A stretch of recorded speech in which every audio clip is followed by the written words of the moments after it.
Halo, assalamualaikum teman-teman semuanya. Jadi untuk pada kesempatan kali ini saya akan mencoba untuk mempresentasikan aplikasi lagi buatan saya, yaitu School Payment System. Jadi aplikasi ini itu saya buat itu fungsinya untuk mempermudah teman-teman sekalian yang berprofesi sebagai guru atau admin sekolah itu lebih mudah untuk melakukan proses pembayaran atau melakukan proses administrasi pembayaran yang ada di sekolah masing-masing. Nah, untuk mencoba demonya, teman-teman sekalian bisa langsung akses aja ini sekolahpayment.halimzone.com, maka langsung akan ditampilkan halaman login seperti ini. Kalau misalnya sudah tampil halaman login seperti ini, nanti tinggal masukkan email. Untuk email demonya pakai admin@sekolah.com, kemudian passwordnya itu pakai admin123. Nah, kalau misalnya sudah berhasil login, maka akan ditampilkan halaman dashboard yang mana di sini itu menampilkan beberapa informasi, yaitu pertama adalah jumlah student atau jumlah siswa, kemudian transaksi yang berjalan, kemudian ini ada pending approval, kemudian ini ada payment rules. Untuk yang pending approval ini tidak dipakai nantinya. Kemudian ada informasi monthly payment, yaitu adalah pergerakan data transaksi pembayarannya. Kemudian di sini ada informasi recent payment, yaitu 5 transaksi terakhir. Setelah itu ada menu student. Menu student itu untuk menampilkan atau melakukan proses tambah update, lalu melakukan proses perubahan status terhadap murid-murid yang ada di sekolah kita. Sebentar, saya kecilkan dulu suara musiknya. Oke. Nah, di halaman student ini itu kita bisa melakukan proses perubahan data atau penambahan data. Kalau misalnya kita ingin melakukan perubahan data, ya kita tinggal klik gambar pensil. Kalau misalnya kita ingin melihat data salah satu siswa kita tinggal klik yang gambar icon gambar mata ini, maka akan ditampilkan data detail dari siswa yang kita cari. Lalu di sini ada proses untuk download QR, kemudian perubahan status dari graduate, transfer, dan drop. Jadi untuk perubahan status ini saya buat semisal kok ada siswa yang sudah lulus, maka tinggal diganti jadi graduate. Contohnya saya ubah ini jadi graduate, maka statusnya akan berubah jadi graduate. Kemudian kalau misalnya kok mau saya hapus salah satu data, itu tinggal klik ini, nanti kemudian drop, maka statusnya akan berubah jadi drop.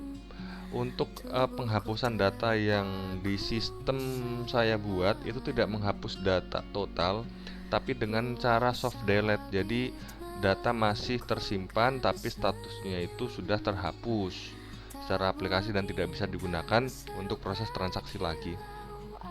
Kalau untuk yang download QR-nya, ini sementara saya bikin seperti ini, guys. Jadi download QR. Nah, kemudian waktu pas dibuka nanti seperti ini. Nah, QR ini nanti kita bisa pakai nih untuk proses pembayaran dengan cara scan atau kita upload itu. Nah, terus ada halaman untuk payment. Sebenarnya untuk menu payment ini adalah untuk proses setting pembayaran di sekolah kita masing-masing. Kalau yang sudah saya setting ini sementara seperti ini. Untuk kategori itu ada cicilan dan non cicilan. Kemudian yang di bagian type itu adalah tipe pembayarannya itu untuk apa? Misalnya praktek lab jurusan, ujian sekolah, SPP, PKL, uang gedung. Atau kalau misalnya nanti kok ada tipe-tipe yang lain, ya nanti teman-teman sekalian bisa tinggal menambahkan datanya. Nah, terus untuk yang installment ini adalah status ini berupa cicilan atau bukan. Untuk lebih jelasnya kita coba klik add payment ya. Nah, di sini misalnya non cicilan nih, terus paymentnya kita input apa ya, biar nggak bingung gini aja, saya coba ubah salah satu data biar kita lihat datanya. Ini misalnya cicilan untuk payment payment tipenya ini adalah untuk pembayaran praktik atau lab jurusan. Ini berupa installment, berarti berupa cicilan. Max installmentnya itu berarti kita pembayaran itu dilakukan maksimal itu berapa kali cicilan. Kalau misalnya kok 3 ya kita input 3, kalau misalnya kok 5 ya kita input 5 gitu. Nah, terus ini adalah status untuk aktif dan nonaktif. Kalau misalnya pembayarannya itu mau diaktifkan ya tinggal diklik aktif. Kalau misalnya kok nggak diaktifkan ya tinggal klik nonaktif atau di unklik kayak gini gitu. Kemudian ada menu rules. Menu rules ini adalah untuk penginputan data amount dari tipe yang tadi kita inputkan, dan pembayaran itu untuk angkatan berapa.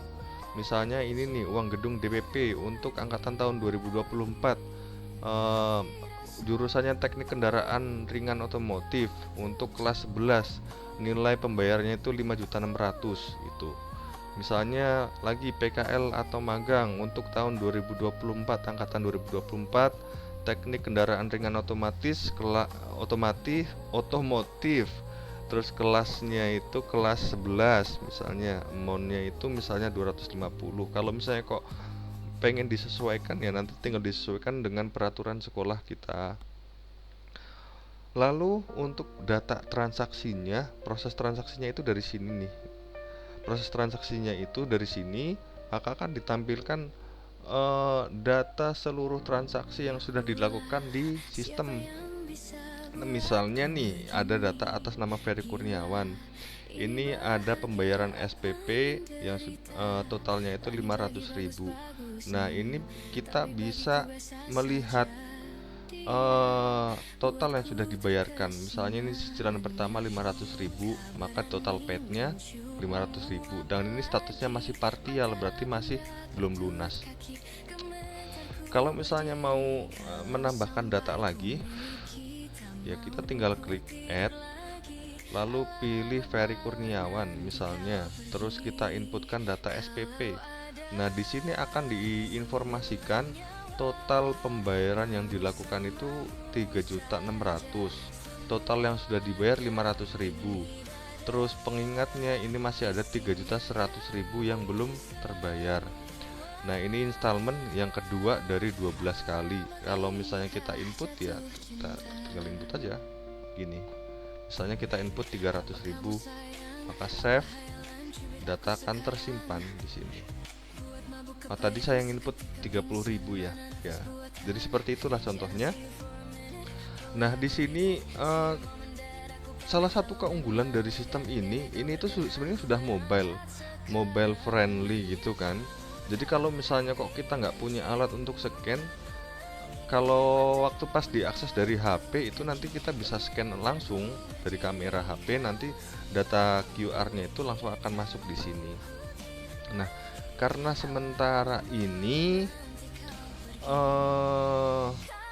pakai desktop, ini saya coba pakai scanner online ya. Scan online,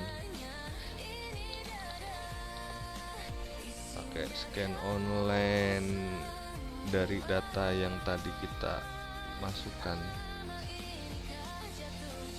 Ini salah satu contoh datanya deh ya, yang sudah saya crop. Nah, ini datanya. Coba kita inputkan di sini. Enter. Nah, maka datanya akan langsung muncul.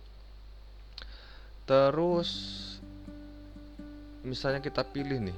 Ini karena datanya nih belum di set nih. Karena datanya belum di set di data rules-nya, kita coba cari data lain ya. Misalnya ini tadi udah ini udah belum ya? Coba data lain yang belum apa?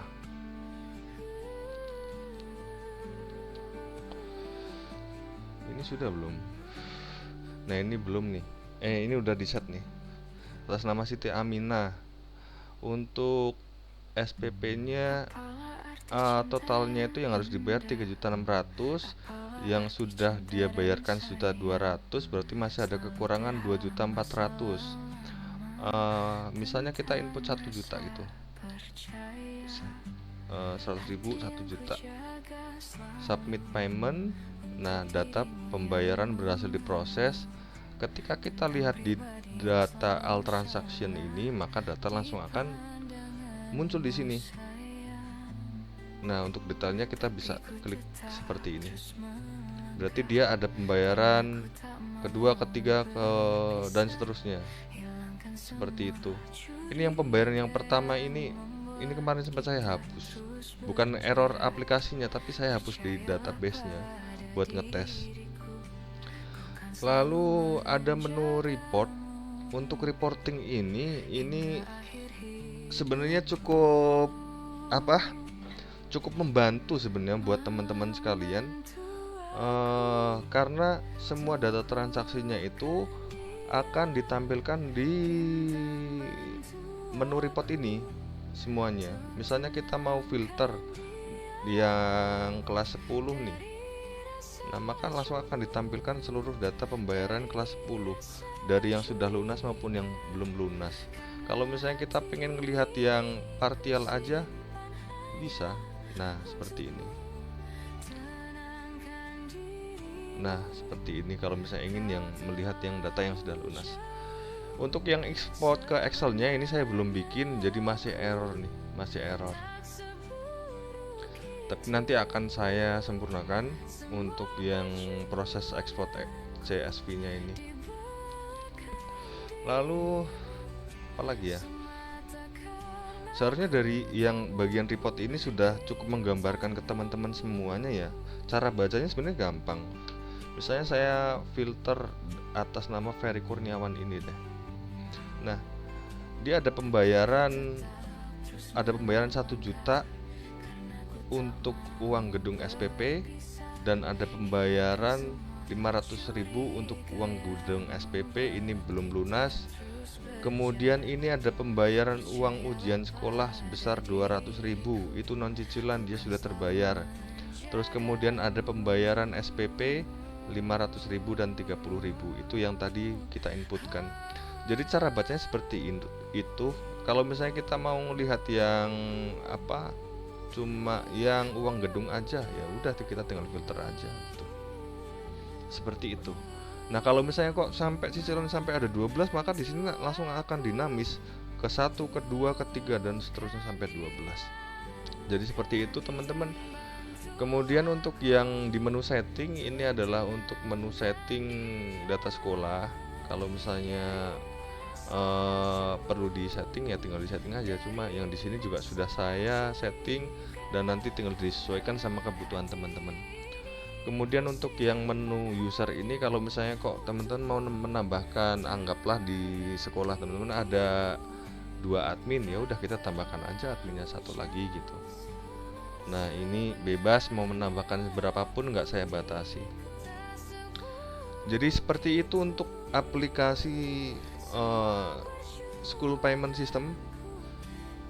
Nanti kalau misalnya kok ada pertanyaan-pertanyaan yang sekiranya butuh penjelasan lebih detail, kita bisa komunikasi lebih lanjut melalui email yang saya cantumkan di deskripsi.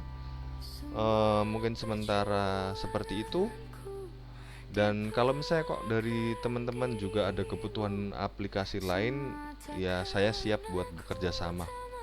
Itu aja, sekian dan wassalamualaikum warahmatullahi wabarakatuh.